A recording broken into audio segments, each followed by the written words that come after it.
शेवटमध्ये तुम्ही बघितलं असेल आम्ही दोघं भाऊ आलो होतो वावरामध्ये चारा घेण्यासाठी यानं मक्काची कणसं खाल्ले होते तर तुम्हाला माहिती भावाची हालत काय झाली होती. तर नमस्कार मंडळी, मी तुमचा लाडका कृष्णा सोनूने.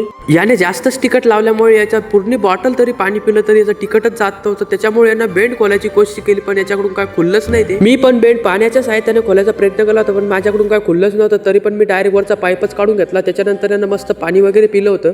ते वशिक कुठे याचं तिखट गेलं होतं बरं का. त्यानंतर मस्त झप चारा कापायला सुरुवात करून दिली होती बरं का.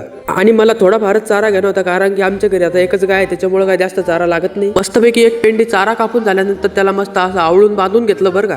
आणि मस्त चारा खांद्यावर घेतला आणि त्याच्यानंतर निघालो घराकडे जाण्यासाठी.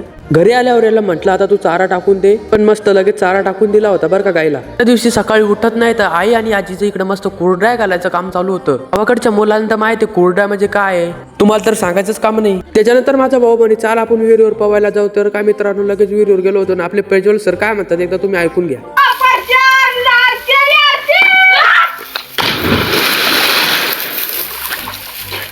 टाक